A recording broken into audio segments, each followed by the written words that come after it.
Bakit ang nakalagay dito sa ating harapan o sa aking likuran, sa inyong harapan, sa Ingles ay The Amazing Miracle of God's Grace. Ang kahanga-hangang himala ng biyaya ng Diyos.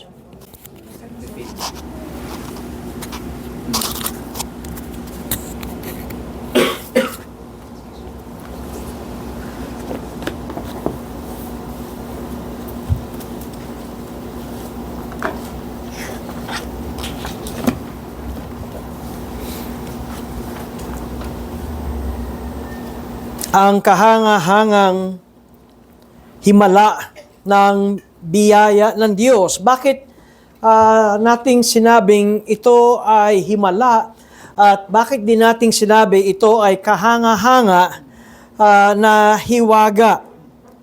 Sapagkat kung ang pag-uusapan natin ay ang kaligtasan ng isang tao at pag sinabi natin kaligtasan, ito ay ang pagiging anak ng Diyos. Tayo ay karamihan siguro sa atin ay galing sa relihiyong Romano-Katoliko at ang turo ng simbahang Romano-Katoliko para ikaw ay maging anak ng Diyos, kinakailangan ikaw ay dalhin sa simbahan nang ikaw ay sanggol pa at ikaw ay binyagan. Kaya nga't ang mga magulang na ang relihiyon ay Romano-Katoliko, marahil ito ay hindi aabot ng 1 taon, ay maghahanap na sila ng mga ninong at mga ninang para maging ninong at ninang at mabinyagan ng kanilang anak. Gamitin natin ang ating sentido komon. Ano ba ang ginagawa ng simbahang Romano-Katoliko sa binyagan o pagbibinyag ng bata? Anong ginagawa? Dinadala ng magulang ang kanilang anak kasama yung mga ninong at ninang. Alam niyo, marami na rin akong beses na naging ninong. At isang bagay ang maliwanag sa akin nung ako'y naging ninong. Ako ang nagbabayad o kaming mga ninong ang nagbabayad ng binyag sa simbahan. At syempre, may kainan, di ba? Ninong at ninang din pala ang nagbabayad ng pakain. Or kung hindi man, ay parang nakasanayan na natin na ang ninong at ninang ay may tinatawag na pakimkim. Ito yung sobre, kinakailangan na may laman, di ba? At ito ay ibibigay doon sa magulang. Pero ang kapansin-pansin na nangyayari ay winiwisikan ng pare ang sanggol sa noo ng tubig. Ako ay isang Romano-Katolikong lumaki. Ang ibig kong sabihin, nung ako'y sanggol ay nabinyagan din ako sa simbahang Romano-Katoliko at nakita ko lamang ang mga ninong at ninang ko doon sa baptismal certificate, pero hindi ko nakita ang mga mukha nila. Kasi nung bininyagan ako, malay ko ba kung sino ninong at ninang ko. At hindi nga ako nakatikim ng regalo nung ako ay may isip na. Sana man lang, kahit man lang baril-barilan ako yung bata.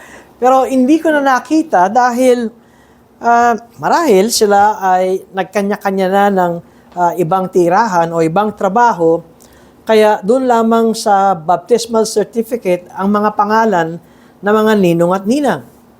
Pero doon sa baptismal certificate na yon ay naroon ang petsa kung kailan ako nabinyagan at kung saan ako bininyagang simbahan at naroon din ang pangalan ng pare na nagbinyag sa akin.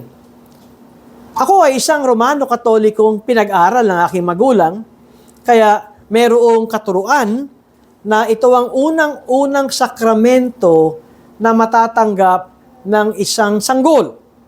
ang tinatawag nating baptism o yung binyag o bautismo nang nangyari nang ikaw ay sanggol.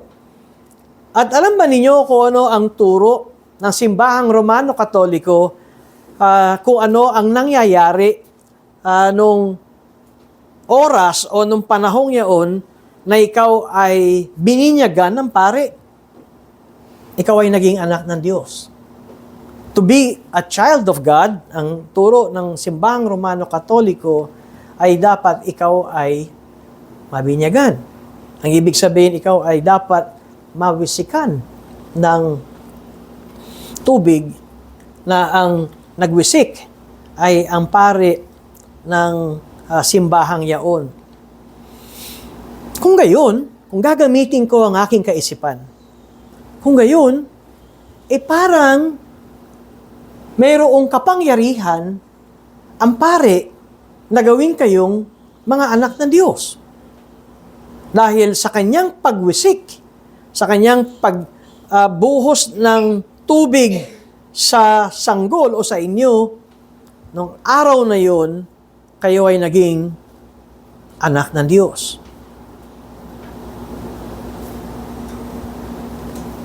Ano ba ang sabi ng Biblia kung papaano tayo maging anak ng Diyos? Dahil kapag sinabi mong ikaw ay anak ng Diyos, sino ang iyong tatay? Ang Diyos. At kung ikaw ay anak ng Diyos, at kung ang tatay mo ay ang Diyos, ano ang katiyakan o ano ang kasiguruhan na ikaw ay makakapiling mo ang Diyos pagdating ng panahon na ikaw ay namatay, o pagdating ng panahon ay nabutan mo ang pagbabalik na muli ng Panginoon? Anong kasiguruhan na ito ay totoo nga? Una, mayroon bang kapangyarihan o kakayanan ang tao na gawing anak ng Diyos ang kanyang kapwa-tao? Dahil sinasabi kong tao, ang pare ay tao. Mayroon bang kapangyarihan na ang pare ay sa wisik ng tatlo, hindi ko alam kung tatlo nga yun, at sinasabing sa ngalan ng Ama, ng Anak, at ng Espiritu Santo, binabautismoan kita, at bibigay ang pangalan mong sanggol, at matapos yung seremonyang yun, ikaw ay anak ng Diyos. Kung gayon, may kapangyarihan ang tao na ikaw ay gawing anak ng Diyos, at tiyak na ikaw ay pupunta sa langit pag ikaw ay namatay. Ngayon, kaya ko sinasabi ito, ay isipin nga nating mabuti. At pangalawa, kaya ko sinasabi ito, ay bakit marami pa rin nagdadala ng mga bata sa simbahan ng Romano Katoliko para mabinyagan. Yung version naman ng aking lolo, para wag daw siyang aswangin. Alam niyo, yung mga bata, para wag dalawin ng maligno, kinakailangan mabasbasan ito ng tubig. At ang tawag sa atin noon, kung kayo'y Katoliko, yung ginamit ng pare ay yung holy water. Alam niyo sa may simbahan, di ba, merong pagpasok mo ng pintuan ng simbahan, gawing kanan o gawing kaliwa, meron dong sausawan ng holy water. Sausawan ng daliri mo, at tapos magkukrus tayo. Ang tawag doon ay holy water. Hindi nyo alam, 3,000 ng daliri ang sumausaw doon. Hindi mo alam kung naghugas ba yun o hindi. Pero, holy water, yun ang paniniwala natin. Ang tanong ko ay, meron palang banal na tubig. At paano naging banal yung tubig? Madali lang ang paliwanag niyan. Binasbasan yan ng pari. Gamitin natin ang ating isipan. May kapangyarihan pala ang tao o ang pari na kapag binasbasan niya ang isang bagay ay nagiging banal. Kapag sinabi natin nagiging banal, ang ibig sabihin, ang Diyos ay banal, at kung ikaw ay banal, ikaw ay may relasyon sa Diyos. Kaya marahil, kahit na hindi naintindihan ng mga kababayan natin, kung minsan, hindi nga sila Katoliko, Pero hinadala pa rin sa simbahan ng Katoliko ang kanilang sanggol. Para bang ang paliwanag nila, wala naman mawawala kung gagawin natin ito. Pero kuminsan, ganito ang tao. Sunod-sunuran at nakagisnan at hindi pinag-iisipan. Bakit ko sinasabi ang mga bagay na ito? Dahil minsan may lumapit kay Jesucristo at nagtanong kung ano ang pinakamahalagang utos. At ang sinabi ni Jesus, ibigin mo ang Diyos ng buong puso mo, ng buong kaluluwa mo, ng buong pag-iisip mo, at ng buong kalakasan mo. Ito ang una at pinakamahalagang utos. Ang ikalawa, ibigin mo ang iyong kapwa tulad ng pag-ibig mo sa iyong sarili. Alam niyo yung sagot ni Jesus sa tanong na ano ang pinakamahalagang utos, yun ang kanyang binigay na buod ng 10 utos ng Diyos. Ilang bato ba ang 10 utos ng Diyos? Panoodin nyo sa sine, 2 talaga. Di ba? Makita nyo, 2, kaliwat kanan. At pag binasa ninyo sa Biblia, ay 2 tapyas na bato. Ngayon, yung isang tapyas, ay makikita natin ito ay patungkol sa ating pagsamba at pagpapahalaga sa Diyos. Yung ikalawang tapyas ng bato, ay doon nagsimula, igalang mo ang iyong ama at ina. Huwag kang papatay, huwag kang mangangalo niya, huwag kang mag-iimbot, at huwag kang magnanasa ng hindi iyo. Kung mahal mo ang iyong kapwa, hindi mo gagawin yon. Hindi ka manggugulang, hindi ka mandadaya. Ngayon, doon sa isang tapyas na ibigin mo ang Diyos ng buong isip mo, ng buong kaluluwa mo, ng buong pag-iisip mo, ng buong kalakasan mo, doon nagsimula na walang kayong ibang sasambahin kundi ang Diyos na naglabas sa inyo sa Ehipto. Hindi kayo gagawa ng anumang inukit o anumang bagay na inyong luluhuran. Larawan na nasa langit, larawan na nasa lupa, larawan ng nasa ilalim ng dagat, hindi nyo sila luluhuran, paglilingkuran o sasambahin. Huwag niyong gagamitin ang ngalan ng Diyos ng walang kabuluhan. Alalahanin ninyo ang araw ng Sabat. Pag sinabing alalahanin ninyo ang araw ng Sabat, ang ibig sabihin nito ay mayroong isang araw na iyong ilalagak sa pagsamba sa Diyos. Saan natin nakita ito? Hindi ito na ituro lamang nung binigay ng Diyos ang kanyang 10 utos kay Moises sa bundok ng Sinai, kundi doon pa lamang sa paglikha ng Diyos sa Genesis, ay meron tayong makikitang ang Diyos ay naglikha ng 6 na araw. Ang kahuli-huli ang nilikha niya sa ika-6 na araw ay ang tao. At pagkatapos noon, ang Diyos ay nagpahinga. Maaaring di natin napapansin, simula pa lamang ng paglikha ng Diyos ay meron ng ipinapakitang 6 na araw ay sa inyo. 6 na araw ay sa inyong trabaho. Sa 6 na araw ay gawin niyo ang lahat ng para sa inyo. Ang ika-7 araw o mayroong isang araw na ito ay sa Diyos. Kaya nga't nung binigay ng Diyos ang 10 utos, alalahanin ninyo ang araw ng Sabat. 6 na araw, kayo ay magtrabaho. Sa loob ng 6 na araw, kayo ay kumilos ng para sa inyo. Ngunit ang ika-7 araw ay sa Diyos. Ito yung marinig natin sa malalim na Tagalog, mangiling naman kayo. Ang ibig sabihin ay, sambahin niyo ang Diyos. Dito sa lokal na iglesyang ito, ay habang sumasapit ang linggo, ay talagang inilalagay namin ang buong araw na ito ng pagsamba sa Diyos. Ngayon, hindi dahil, ano ang tawag doon? Hindi dahil kami ay mga, para bang sobra naman ang kabanalan at talagang ginagawa namin ito. Ngunit ito ay pagpapahayag ng pagmamahal sa Diyos. Ibigin mo ang Diyos ng buong puso mo. At dahil ito ang ipinakita ng Diyos sa kanyang Biblia, doon pa lamang nung patapos paglikha ng Diyos ng langit at lupa at ng halamanan at mga hayop at ng unang tao, pinakita na niya na mayroong isang araw ng kapahingahan. At ang kapahingahan ay hindi kapahingahan matulog, di ba? Kundi kapahingahan ng ating kaluluwa. Kapahingahan na sa dami ng problema natin ng 6 na araw, sa dami ng tukso, sa dami ng kasalanan, mayroong isang araw na ating pagpahingahin ang ating gawa, ang ating kaluluwa, ang ating isipan, at ilagak natin sa salita ng Diyos. Ang pagmamahal sa Diyos ay hindi, wala namang mawawala eh. O kaya gaya-gaya. Ang pagmamahal sa Diyos kasama ang ibigin mo ang Diyos ng buong isipan.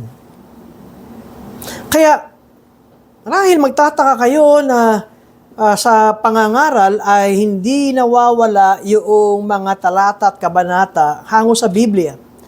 Dahil hindi mo makikilala ang Diyos kung hindi siya magsasalita.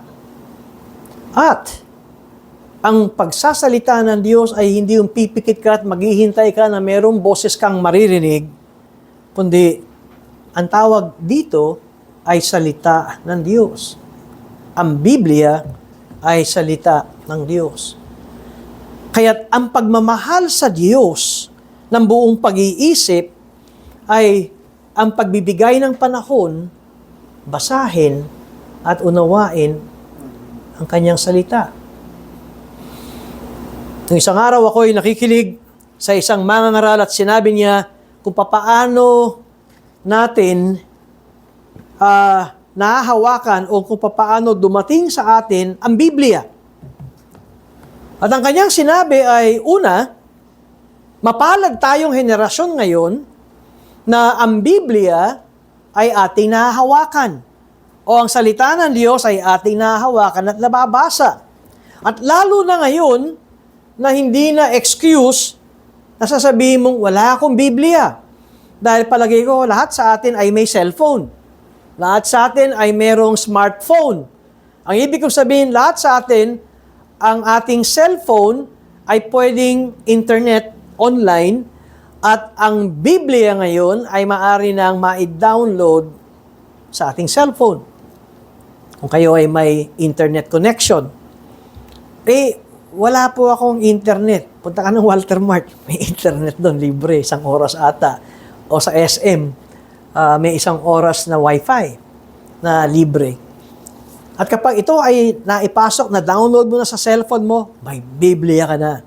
Mamili ka pa kung anong lengguwahe. Kung ikaw ay Tagalog, meron kang Pilipinong Biblia. Kung ikaw ay Bisaya, may Bisayang Biblia.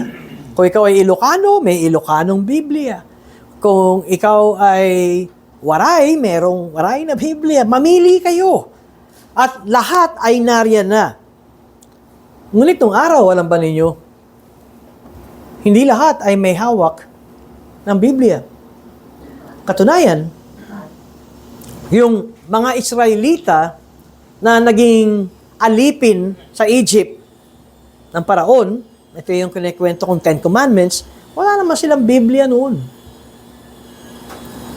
Ang kanilang pamamaraan para sila ay mapalalahanan ng salita ng Diyos ay may nagsasalita at nagtuturo at kabisado nila ang Biblia.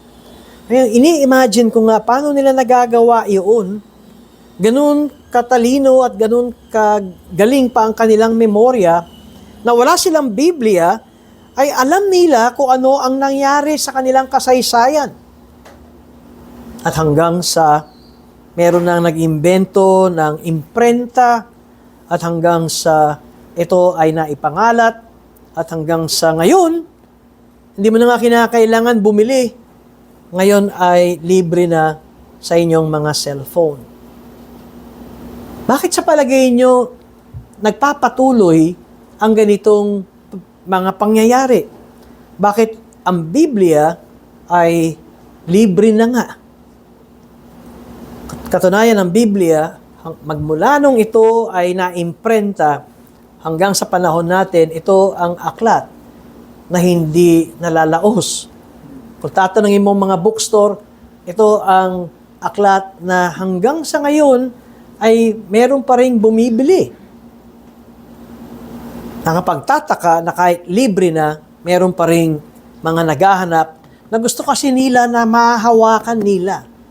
At marahil sa kanila ay pwede nilang sulatan o pwede nilang balik-balikan ang nakasulat sa Biblia. Pero bakit ko sinasabi ang mga bagay na ito? Sapagkat napaka-importante na malaman natin kung papaano nga ba ang isang tao ay maliligtas. At ito ay pwedeng alamin at pwede nating mabasa at pwede tayong matuto kung papaano ang isang tao ay maligtas.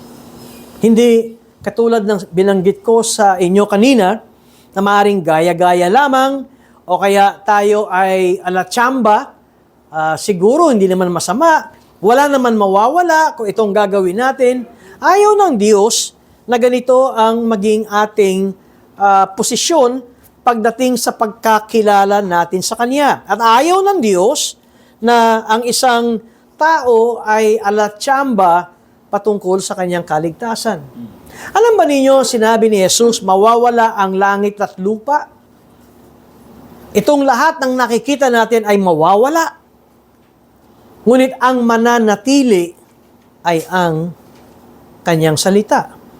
Ang tatanungin ko kayo, gaano kahalaga sa inyo na bigyan nyo ng panahon ang pagbabasa, pagkaalam, pagkaunawa ng salita ng Diyos? Kung hindi mahalaga sa inyo at mas mahalaga ang buhay natin sa mundong ito, si Jesus na mismo nagsabing, mawawala ang mga ito.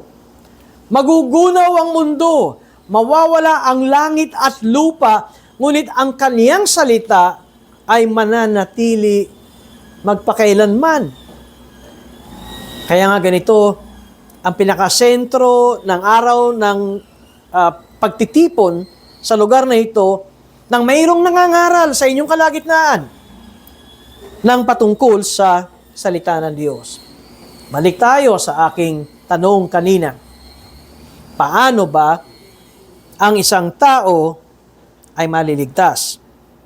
Nais kong simulan ang unang-una sa pagtatanong ng isang matalinong tao. Isang edukadong tao. At ang kanyang tanong ay kung papaano makapasok sa langit ang isang tao. Ang tinutukoy kong taong ito ay si Nicodemo. Sa Juan Kapitulo 3, ang sabi sa talatang 1, may isang lalaking kabilang sa mga Pariseo na ang pangalan ay Nicodemo, isang pinuno ng mga Hudyo.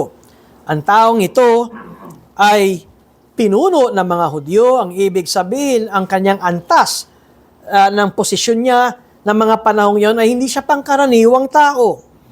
At hindi lamang yon, siya ay isang Pariseo. Ang Pariseo, hindi lang pare, kasi nandun yung salitang pare, ito ang mga bihasa sa salita ng Diyos. Ang ibig kong sabihin, ito ang mga taong bihasa sa kasulatan ng panahong yaon. At noong mga panahong yaon, ang kasulatan ay ang matandang tipan, ang Old Testament. Wala pa noon ang New Testament. At sabi rito, siya ay pumunta kay Jesus ng gabi na at sinabi sa kanya, Rabbi o Rabay, nalalaman namin ikaw ay isang guro na mula sa Diyos, sapagat walang makagagawa ng mga tanda ng iyong ginagawa malibang kasama niya ang Diyos. Kaya alam ni Nicodemo na itong si Jesus ay hindi lamang magaling na tagapagturo kasi tinawag niya si Jesus na Rabbi o Rabbi. Ito ay isang titulo o pagtawag na ikaw ay bihasa din nakatulad kong bihasa rin sa salita ng Diyos na naisulat na sa matandang tipan. At bukod doon, ang balita at naging tanyag si Jesus na gumagawa ng mga himala. Nagsisimula pa lamang magsalita si Nicodemo, ito ang sagot ni Jesus. Sumagot sa kanya si Jesus, katotohanang sinasabi ko sa iyo, malibang ang isang tao ay ipanganak na muli, ay hindi niya makikita ang kaharian ng Diyos. Ngayon,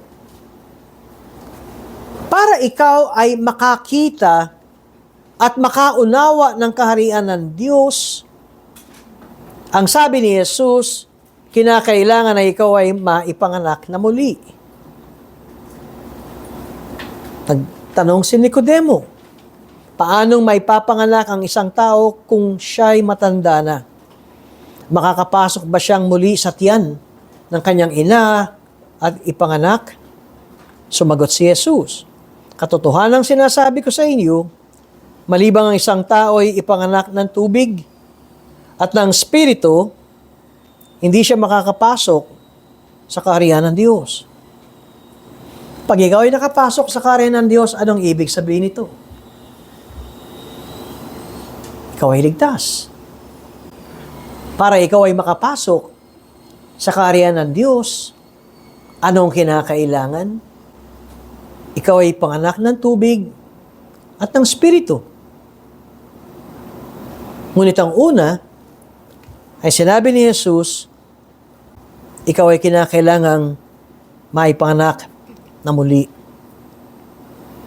Para ikaw ay makapasok sa langit, para ikaw ay makaunawa ng patungkol sa kaharian ng Diyos, at para ikaw ay makapasok sa langit, kinakailangan kang maipanganak na muli. Born again. Narinig niyo yan.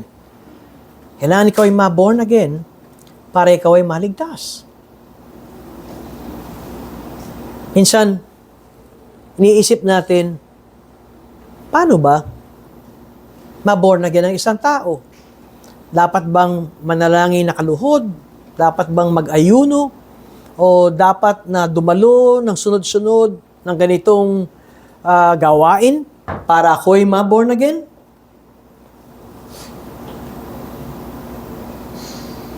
Pinaliwanag ni Jesus kung ano ang ibig sabihin ng born again. Ang ipinanganak ng laman ay laman, at ang ipinanganak ng Espiritu ay Espiritu. Dalawa ang kapanganakan na makikita natin dito. Kapanganakan ng una, no ikaw ay isinilang ng iyong ina. At ang ikalawang kapanganakan ay kapanganakan ng Espiritu. Huwag ka magtaka, sabi ni Jesus. Kailangan kayong ipanganak na muli. Kung gusto niyong maligtas, kailangan kayong may panganak na muli. Kaya nga, born again. Ang ibig sabihin ay mayroong ikalawang kapanganakan.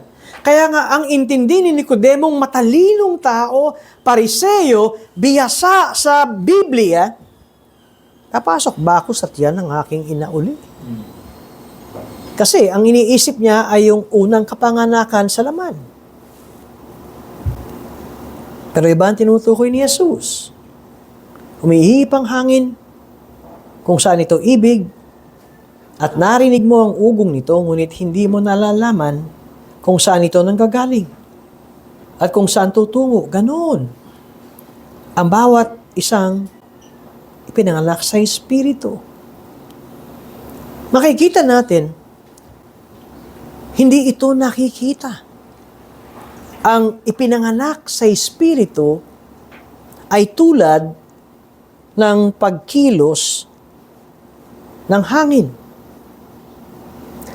Yung binyag ng pare sa simbahan. Nakikita yan, di ba? Nakikita ng magulang, nakikita ng mga ninong, nakikita siguro kung may sakristan yung pare, o kung meron pang ibang kasama, nakikita yan. At pagkatapos, ang katuruan ay matapos ang wisik ng tubig, matapos ang seremonya, ikaw ay anak ng Diyos. Ang ibig sabihin, kung mamatay man ang bata, diretso langit. Kasi ikaw ay anak ng Diyos. Di ba? Ang problema ay hindi pa namatay ang bata. Tumagal pa ng 50 taon.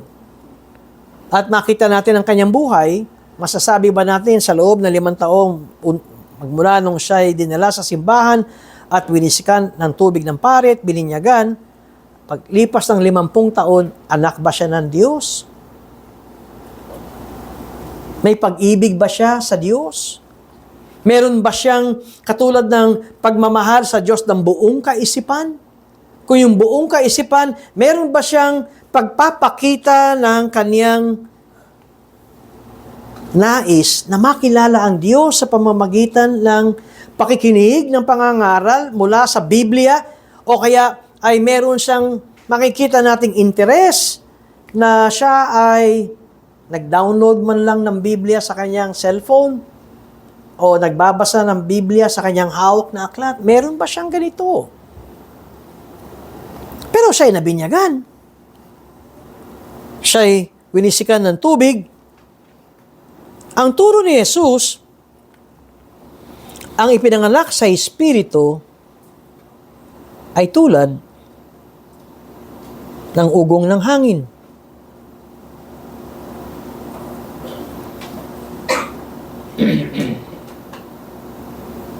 Narinig mo, pero di mo alam kung saan ito patungo. Nagtanong uli si Nicodemo, paano mangyayari mga bagay na ito? Sabi ni Jesus, ikaw ay isang guro sa Israel. O, Pariseo ka pa naman. At hindi mo naunawa ng mga bagay na ito? Sa totohanan sinasabi ko sa iyo, kami, ang sabi ni Jesus, ay nagsasalita ng tungkol sa nalalaman namin at nagpapatotoo sa nakita namin, subalit hindi nyo tinatanggap ang aming patotoo. Kung sinabi ko sa inyo ang mga bagay na makalupa at hindi nyo pinaniniwalaan, paano ninyong paniniwalaan kung sabihin ko sa inyo ang mga bagay na makalangit? Ngayon,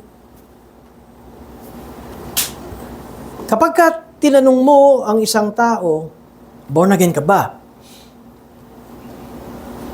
Ang ibig sabihin nun, sa ibang tao, hindi siya Katoliko kasi born again siya. O kapag ikaw ay Katoliko, ayoko maging born again kasi Katoliko ako eh. Ang nangyayari ay ang born again ay inilalagay sa hanay ng relihiyon. Pero ang totoo, ang born again ay isang karanasan ng isang tao kung papaano siya maging anak ng Diyos. Meron ba tayong mababasa na sinabi ng Panginoong Hesukristo kung papaano o anong hakbang para ikaw ay maipanganak sa Espiritu? Ang sinabi lamang ni Jesus, kung nais mong ikaw ay makapasok sa langit, kinakailangan na ikaw ay maipanganak na muli. Ang tanong, paano ako maipapanganak na muli? At ang paliwanag ni Jesus, tulad ito ng hangin. Di nakikita, may ugong kang naririnig, at hindi mo alam kung saan ito tatama o kanino ito patungo. Kung gayon, ang pagiging isang born again o pagsilang sa iyong muli, ito ay gawa ng Espiritu Santo at ito ay hindi natin gawa. Ang katuruan sa atin para tayo ay makapasok sa langit, dapat meron kang gawin. Dapat tumino ka. Ayusin mo iyong buhay. At maging masunurin ka para ikaw ay ma-born again. Mali. Mali at mali ang ganitong paliwanag. Dahil hindi ito ang sinabi ni Jesus. Ang sinabi ni Jesus, wala pang umakyat sa langit maliban sa Kanya na bumabang galing sa langit, ang anak ng tao. Ang isang tawag kay Jesus ay anak ng tao.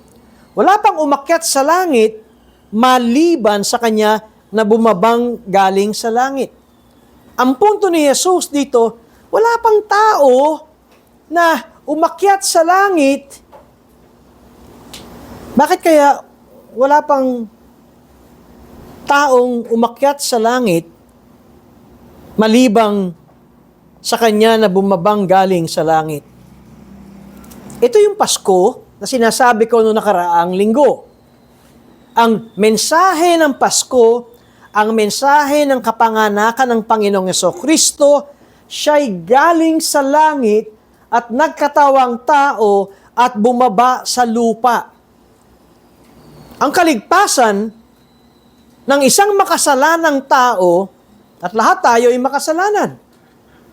Dahil kung matatandaan ninyo yung aking binigay na ilustrasyon, kung ikaw ay buntis, ilang buwan ba kinakailangan para matawag mong ikaw ay buntis? Sabi ko, yung isang buwan sa babae na hindi na, di ba, ang babae may tinatawag na kabuwanan o monthly period. Eh kapag hindi dumating yon, ang unang isip ng babae, buntis yata ako. Kasi hindi na ako dinatnan. At kapag siya ay nagpatingin at sinabi ng doktor, oo nga, ikaw ay buntis. Ilang buwan na ako, Dok? Isang buwan. Ano ang pinagkaiba noong buntis ng isang buwan tsaka buntis ng 9 na buwan? Pareho silang buntis. Ang pinagkaiba lang ay yung kabuwanan. Pero pareho silang buntis. Ngayon, ang paliwanag ko, anong kinakailangan para tayo ay maging makasalanan? Kinakailangan bang marami tayong gawing kasalanan o kaunting kasalanan?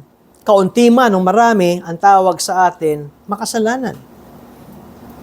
Kaya't kung ating tatanungin, ito ang dahilan kung bakit mayroon tayong Pasko. Ang mula sa langit ay bumaba sa lupa at siya ang anak ng tao. At ipinapaliwanag ni Jesus ang magiging bunga ng isang born again. Tandaan natin, ang pinag-uusapan natin ay kapanganakan. Nung ikaw ba, tayo ba, nung tayo ay pinanganak ng ating nanay dito sa tiyan, sinasabi natin, Nay, gusto ko December 25 birthday ko. Walang makakapili noon. Ikaw, hindi mo alam yun. Maliban na lang kung ang nanay mo, cesarean, CS, may ang nanay mo nagsasabi kung kailan siya pwedeng hiwain. Tama. Pero ikaw, ay hindi mo pwedeng diktahan ang nanay mo, gusto ko December 31, gusto ko January 1. Anong malay mo ba pag ikaw ay sinilang? Meron ka bang malay doon? Wala. Tama ba? Ito yung sinasabi ni Jesus. Sinasabi ko sa iyo ang mga bagay na makalupa, hindi mo maintindihan. Ano pa kaya ang mga bagay na makalangit? Number 1, kung ang bagay na makalupa, wala kang kontribusyon ng iyong pagiging tao at araw ng iyong kapanganakan, ganun din, wala kang kontribusyon ng araw na ikaw ay na-born again. Pinanganak sa laman, pinanganak sa espiritu. Ang sanggol,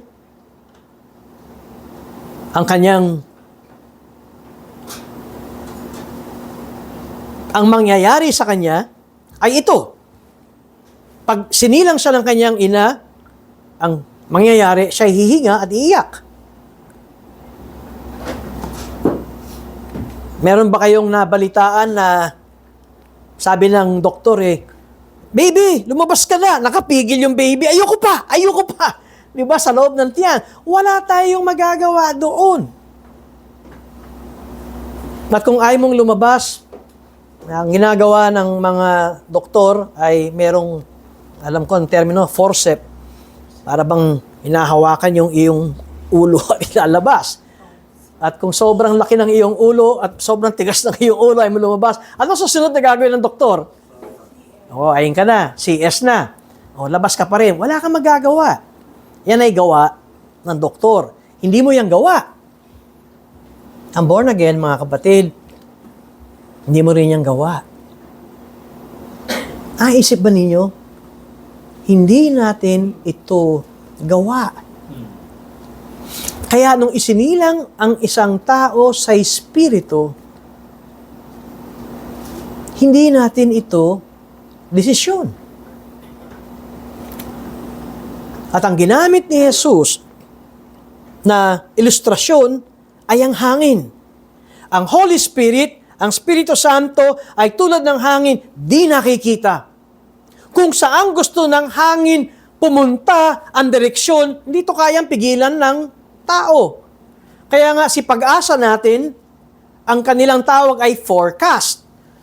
Hinuhulaan lang nila batay sa mga direksyon ng mga nauna na mga bagyo kung saan tatama ang bagyo. Pero ang Pag-asa, kaya kung minsan naiinis tayo, ano ba naman yung Pag-asa? Nung sinabi na magkakaroon ng malakas na tag-ulan, kinabukasan ng init-init. Kaya mainit ang panahon, ulan ang ulan. Sinisisi natin ang Pag-asa. Pero ang totoo, sabihin ng Pag-asa, malay ba namin sa hangin? Hindi namin kontrolado yan. Ang alam lang namin, nakasanay namin, kapag dito nang galing yung hangin at gantong takbo, forecast, hula namin, tansya namin dito. Kaya nga, meron tayong mga narinig na may bagyo na nag-U-turn pa raw. Di ba? Palabas na at biglang mag-U-turn. Hindi yan gawa ng tao. Ang born again ay ginawang halimbawa ng Panginoon ng hangin na ang hangin ay may sariling desisyon kung saan niya gustong pumunta. Ang isang taong na born again ay walang kapangyarihan at desisyon ang tao. Ang pagiging born again ng isang tao ay desisyon ng Diyos. Parang, nung ikaw ay sinilang, kaya ka naging bata, kaya ka isinilang, nagdesisyon ang nanay at tatay mo na magkaroon ng sanggol. Wala kang contribution doon. Ganon din ang born again, ang nagdesisyon na ikaw ay ma-born again ay ang Diyos. Tingnan natin ang bunga ng born again. Ito ang sinabi ni Jesus. Ipinakikita niya na kung bakit may Pasko ay dahil ang taong nasa langit ay bumaba sa lupa. Ayan ang Pasko. Ang isang birhen ay nagsilang ng isang sanggol na tatawaging Emmanuel, kasama natin ang Diyos. At pagkatapos, ang sabi ni Jesus, kung paanong itinaas ni Moises sa ilang ang ahas, kailangan din namang itaas ang anak ng tao. Upang ang sinumang sumampalataya sa kanya ay magkaroon ng buhay na walang hanggan. Ang binigay na halimbawa ni Jesucristo ay noong inutusan ng Diyos si Moises sa matandang tipan na gumawa ng tulos o ng pole na may tansong ahas at ito ay itaas sa mga kanyang kababayan. Ano ba nangyari nito? Kung paanong itinaas ni Moises sa ilang ang ahas, kailangan din namang itaas ang anak ng tao.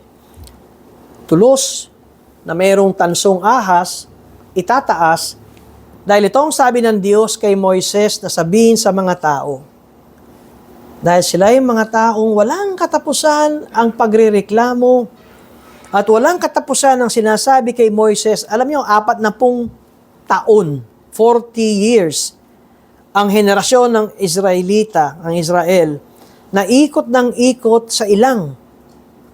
Magmula nung sila'y nilabas ng Diyos sa Egypt, no sa Paraon, at nung sila'y tumawid sa dagat na pula, at nakatawid sa kabila, at binigay ang 10 utos ng Diyos, 40 taon sila'y paikot-ikot doon sa ilang, bago sila nakarating doon sa ipinangako ng Diyos na lupain.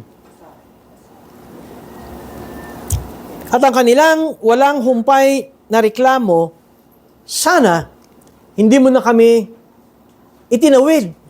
Sana pinabayaan mo na kami doon sa Ehipto. Kahit kami alipin, okay lang. Dito sa ilang, 40 taon na kaming ikot ng ikot. At ang isang binigay ng Diyos na hatol sa kanila, pinagtutuklaw sila na makamandag na ahas. Marami nang nangamatay. At ang sabi ni Moises, mula sa Diyos, tumingin lang kayo dito sa ahas na gawa sa tanso na nasa tulos para wag kayong mamatay. Gamitin niyo uli ang ating kaisipan. Paano matatanggal ang kamandag na nasa iyong katawan sa pagtingin lamang mo doon sa tansong ahas? Paano kayo maliligtas sa kamatayan? Titingin lang kayo, maliligtas na kayo. At ang lahat ng tumingin doon sa tulos na yun ay naligtas. Hindi namatay. Ang epekto ng kamandag ay hindi nakabigay ng kamatayan. Yung hindi naniwala at hindi tumingin ay namatay. Pero may sinabi ang Panginoong Hesus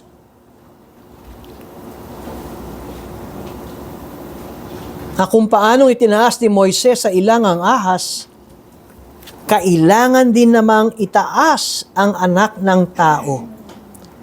Yung pagtingin ng mga Israelita doon sa ginawa ni Moises na tansong ahas ay inihalintulad ni Jesus sa pagkapako niya sa krus.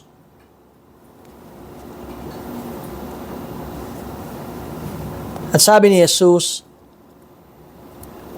upang ang sino mang sumampalataya sa Kanya ay magkaroon ng buhay na walang hanggan. Ang kaligtasan, simula pa noon at sa turo ni Jesus at hanggang sa ngayon, ay ang pagsampalataya sa salita ng Diyos. Upang ang sino mang sumampalataya sa Kanya ay magkaroon ng buhay na walang hanggan. At pagkasabi sa John 3:16, sapagkat gayon na lamang ang pag-ibig ng Diyos sa sanlibutan na ibinigay niya ang Kanyang tanging anak, upang ang sino man sa Kanya ay sumampalataya ay huwag mapahamak, kundi magkaroon ng buhay na walang hanggan. Alam niyo ang bunga ng born again? Ang bunga ng born again ay ang pagsampalataya kay Jesus. Hindi ka na born again dahil sumampalataya ka kay Jesus. Baliktad.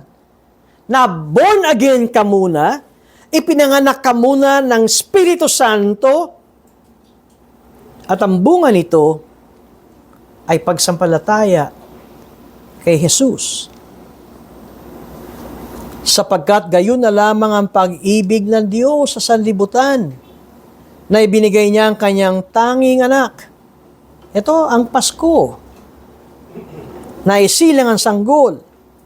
Ito rin ang mahal na araw, ang Biyernes Santo, na ipako si Jesus sa krus. At ang lahat ng yan na proseso ay gawa ng Diyos.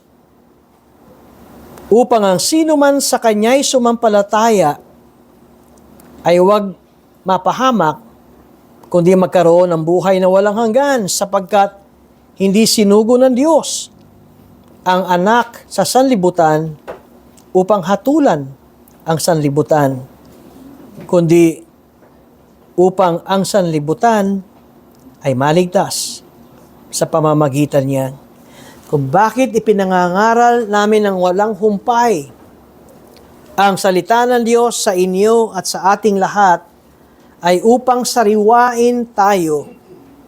Maliligtas ka, hindi dahil anong relihiyon ka ba. Maliligtas ka, hindi dahil mabait ka ba. Maliligtas ka dahil ito ang gawa ng Diyos sa iyong buhay. Tignan niyo. Sinabi ni Jesus, malibang ang tao ay ipanganak na muli, di niya makikita ang kaharian ng Diyos. Para makita mo ang daan ng kaharian ng Diyos, ikaw ay kinakailangan maipanganak na muli. Para makapasok ka sa kaharian ng Diyos, kinakailangan ikaw ay maipanganak sa Espiritu. Ang ibig sabihin, kinakailangan ang Diyos ang iyong maging tatay. Hindi ka makakapasok sa langit kung hindi mo tatay ang Diyos. At para maging tatay mo ang Diyos, ang gagawa sa iyo na para ikaw ay maging anak ay ang Diyos. Paano mo malalaman na ikaw ay born again? Paano mo malalaman na kumilos na ang Diyos sa iyong buhay? Ang bunga ng born again, ngayon, ikaw ay sumampalataya. Naintindihan mo na yung Pasko at yung Biyernes Santo ay gawa ng Diyos para maligtas ang makasalanan. At ang tanging gagawin natin ay pagsampalataya sa gawa ng Diyos at plano ng Diyos. At pag sinabi nating pagsampalataya, ang ibig sabihin nito, tanggapin. Tanggapin. Hindi yung magmimisa ka ng 9 na gabi o ikaw ay dadalo sa ganitong pangangaral bago ka ma-born again. Ang sampalataya ay tanggapin ang gawa ng Diyos. Sapagkat hindi sinugo ng Diyos ang anak sa sanlibutan upang hatulan. Alam niyo, hanggat hindi pa tayo namamatay, hanggat humihinga pa tayo, nariyan ang panawagan ni Jesus. Tanggapin mo ang gawa ko.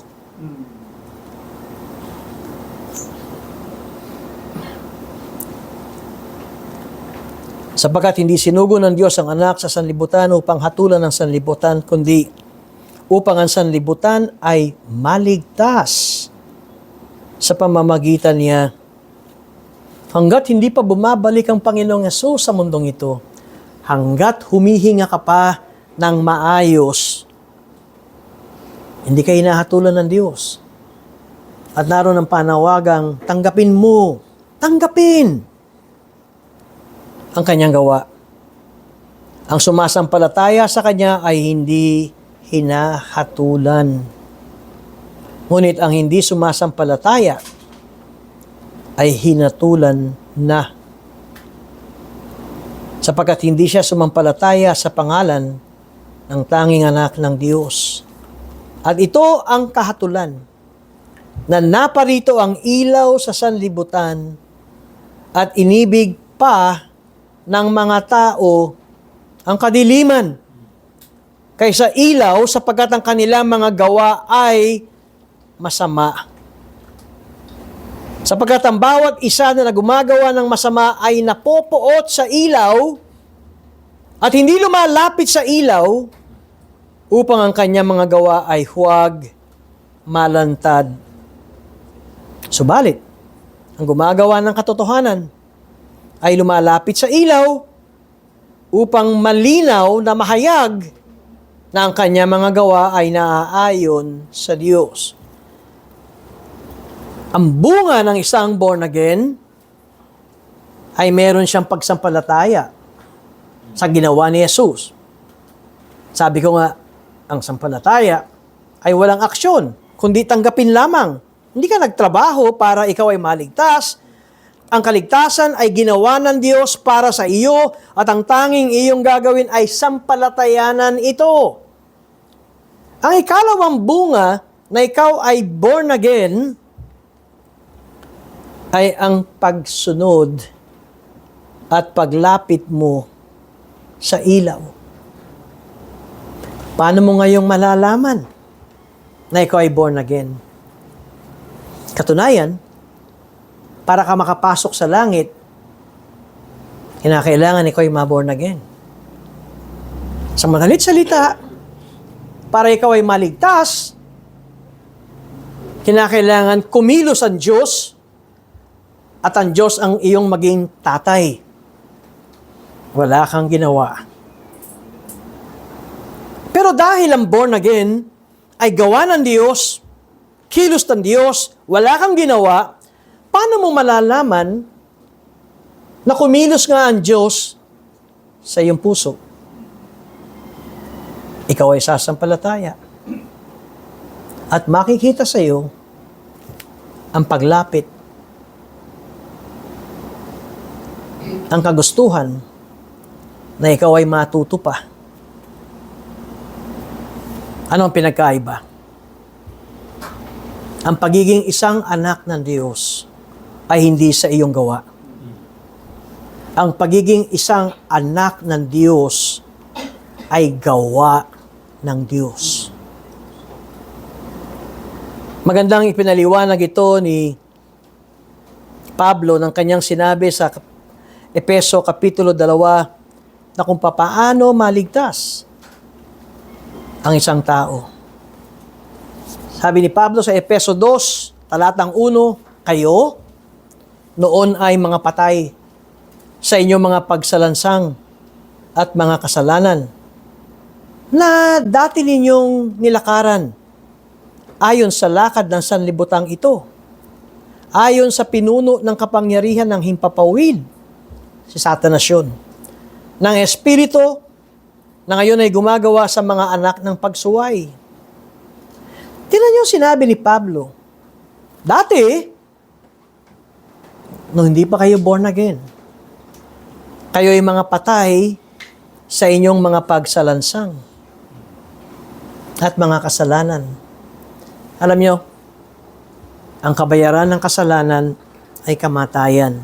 Roma Kapitulo 3. At dahil ang unang magulang natin na si Adan ay nagkasala, lahat tayo ay kasama sa kanyang kasalanan. Dati, noon, tayo ay mga patay. Mayroong isang mangangaral na sinabing, kaya kayo naligtas, ganito ang kanyang kwento, nalulunod kayo sa dagat at pagkatapos ay bago kayo lumubog at lumubog ng tuloy-tuloy sa dagat, ito ang inyong kalagayan. Kaway kayo ng kaway at nalulunod kayo sa dagat at pagkatapos ay iniikutan pa kayo ng pating. Dun, dun, dun, dun, dun, dun, dun, dun. At dumating itong barko at inihagis sa inyo ang salbabida at pagkatapos ay nahawakan mo yung salbabida, ikaw ay nakalubog na at pagkatapos ng paghawak mo ng salbabida ay hinatak ng lubid ng nasa barko at ikaw ay naiahon sa iyong pagkalunod. Hindi ganito ang kaligtasan. Ang sabi ni Pablo sa Efeso Kapitulo 2, patay ka, hindi ka gumaganon sa dagat. Hindi ka lumulubog na unti-unti. Kayo nooy mga patay sa inyong mga pagsalansang at mga kasalanan. Kung gagamitin ko ang ilustrasyon, hindi ka gumaganon at hindi ka lumulubog. nasa ilalim ka na ng karagatan, patay, unti-unting nabubulok. Ang patay, kahit anong hagis ng salbabida, patay. Hindi yan makagagalaw. At pagdating sa talatang 3, tayong lahat ay dating nabuhay sa gitna ng mga ito. Sa mga pagnanasa ng laman, ng ating ginawa ang mga nais ng laman, at ng pag-iisip, at tayo nooy katutubong mga anak ng kapuotan. Ito tayo. Nung tayo ay makasalanan, tayo ay mga anak ng kapuotan, gaya naman ng iba. Ngunit, ang Diyos, palibhasa ay mayaman sa awa, dahil sa kanyang malaking pag-ibig sa atin, maging noong tayo'y mga patay. Sa pamamagitan ng ating mga pagsuway, binuhay niya tayo kay Kristo.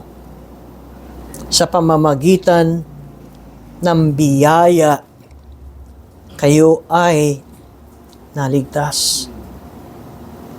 Paano tayo naligtas? Sa pamamagitan ng biyaya. At papaano ipinaliwanag itong biyaya na ito? Patay, binuhay. Hindi ba't himala yan? Walang patay na nabuhay na maguli. Meron tayong makita sa Biblia, si Lazaro, nakalibing na, apat na araw na nakalibing, dinabubulok na yon. At nung tinawag ni Jesus, Lazaro, lumabas ka dyan. Lumabas si Lazaro, anong tawag doon? Himala! Pero ngayon, ang kaligtasan ng isang tao ay biyaya at ito'y kahanga-hangang himala. Dahil saka makakitang patay na binuhay. Ngunit ang Diyos palibhasa ay mayaman sa awa. Dahil sa kanyang malaking pag-ibig sa atin, maging noong tayo'y mga patay sa pamamagitan ng ating mga pagsuway, binuhay niya tayo kay Kristo. Sa pamamagitan ng biyaya, kayo'y naligtas. At tayo'y muling binuhay na kasama niya at pinaupong kasama niya sa sangkalangitan kay Kristo Jesus. Upang kanyang maipakita sa mga panahong darating ang di masukat na kayamanan ng kanyang biyaya sa kagandahang loob sa atin sa pamamagitan ni Kristo Jesus, sapagkat sa biyaya kayo'y naligtas. Alam na natin ang ibig sabihin nito, patay at binuhay tayo ng Diyos. Sapagkat sa biyaya kayo'y naligtas sa pamamagitan ng pananampalataya. At ito'y hindi sa pamamagitan ng inyong sarili, ito'y kaloob ng Diyos. Paano tayo nabiyayaan? Sa pamamagitan ng pananampalataya. Pinaliwanag ko sa inyo ang pananampalataya ay walang gawa, kundi pagtanggap lamang sa gawa ng Diyos. Tingnan ninyo ang karugtong. Sapagkat sa biyaya kayo'y naligtas sa pamamagitan ng pananampalataya, at ito'y hindi sa pamamagitan ng inyong sarili. Ang kaligtasan natin ay hindi sa pamamagitan ng ating sarili. Ito ay kaloob ng Diyos. Paano tayo naligtas? Ang Diyos ang kumilos. Tayo'y patay, ang Diyos ang bumuhay sa atin. Tayo ay mga anak ng kapuotan. Ang ibig sabihin ng tatay natin ay si Satanas. Sa mahiwagang, himalang, biyaya ng Diyos, ang Diyos ang kumilos para ang Diyos ang ating maging tatay. Sapagkat sa biyaya kayo'y naligtas sa pamamagitan ng pananampalataya, at ito'y hindi sa pamamagitan ng iyong sarili. Ito'y kaloob ng Diyos. Ang ibig sabihin, ang kaligtasan natin ay galing sa labas. Hindi galing sa loob natin. Dahil ang loob natin ay patay. At ang karugtong, hindi sa pamamagitan ng mga gawa upang ang sinuman ay huwag magmalaki. Pag ikaw ay ligtas, hindi ka magyayabang. Hindi mo sasabihin, hey, malakas ang pananampalataya ako. Yung walang pananampalataya, kaya hindi naligtas. Ang sabi ni Apostol Pablo, kaya ka naligtas ay sa gawa ng Diyos, sa biyaya ng Diyos, at hindi ito sa pamamagitan ng iyong sariling gawa. At ngayon, ang bunga ng iyong kaligtasan ay sinasabing sapagkat tayo ay kanyang pinakamahusay na gawa. Ito tatandaan natin. Ang totoong born again ay makikitaan ng pagsampalataya sa Diyos. Ang ibig kong sabihin, hindi ka sasampalataya kung hindi ka muna bubuhayin ng Diyos. Doon pa lamang sa pagbuhay sa iyo ng Diyos, ay naroong ikaw ay kabilang na sa pamilya ng Diyos. Dahil nananahan na sa iyo ang Espiritu Santo. Paano mo malalaman ito? Ano ang bunga ng pagkilos ng Diyos sa buhay mo? Sasampalataya ka. Miski yung sampalataya ay hindi galing sa iyo, galing din sa Diyos ito. At ngayon, sapagkat tayo ay kanyang pinakamahusay na gawa, na nilalang kay Kristo Jesus para sa mabubuting gawa. Mamumunga ang iyong pagiging born again. Ikaw ay sasampalataya sa gawa ni Kristo. Tatanggapin mo ang gawa ni Kristo. Yun ang ibig sabihin ng sampalataya, pagtanggap. At makikitaan ka ngayon, katunayan, kung sinabi mong, paano ako maliligtas o paano ako ma-born again, pag sinabi natin, magsisi ka sa iyong kasalanan, teka muna, kailangan buhayin ka muna ng Diyos. Dahil, hindi pwedeng magsisi ang patay. Para patunayan ko sa inyo, punta tayong sementeryo. Sumigaw ka na sumigaw sa mga puntod. Magsisi kayo. Baka huliin tayo ng gwardiya at dalhin tayo sa mental hospital. Dahil, saan ka nakakitang taong sinasabihan mo ang taong patay na magsisi? Ang nagsisisi ay ang mga taong buhay. At ang nagsisisi ay ang mga taong binuhay ng Diyos. Dahil kapag ikaw ay binuhay ng Diyos, makikita mo na ang kaharian ng Diyos. Maunawaan mo na ang tanging daan ay si Jesus lamang. Ang katotohanan ay si Jesus lamang. At ang buhay ay si Jesus lamang. Walang makapupunta sa Ama kundi kay Jesus. Ngayon ikaw ay born again. Makikitaan ka ng pagsisisi, makikitaan ka ng pagsampalataya, at pagkatapos ay makikitaan ka ng mabuting gawa. Sapagkat tayo kanyang pinakamahusay na gawa, na nilalang kay Kristo Jesus, para sa mabubuting gawa, na inihanda ng Diyos ng una pa, upang siya nating lakaran. Kung ikaw ay born again, ikaw ay sasampalataya sa gawa ni Kristo. At kasama nito, alam niyo ang turo sa Reformed teaching, ang sampalataya at ang pagsisisi ay magkakambal. Kaya ang pagsampalataya, pagtanggap kay Jesus ay pag-amin din na tayo ay makasalanan. Pero wala pa rin tayong ginawa. Tinanggap ang gawa ni Kristo, inamin natin na tayo makasalanan, at kanina narinig natin, ang sumampalataya kay Kristo ay binigyan ng karapatan na maging anak ng Diyos. At ngayon, ikaw ay born again, ikaw ay sumampalataya, nagsisi sa iyong kasalanan, at makikitaan ka na ngayon ng mga gawang mabuti. Ang ibig kong sabihin, ang totoong born again, hindi perpekto, pero ang totoong born again ay makikitaan ng gawang mabuti. Malalaman niyo ang puno sa kanilang mga bunga. Ang bunga ay bunga. Ang nagbubunga ng mabuti ay nagsimula sa butil na mabuti. Kung ang buto ay maganda at mabuti, ito ay tutubo ng puno. Ngunit, paano natin malalaman na yung mabuting buto ay totoo?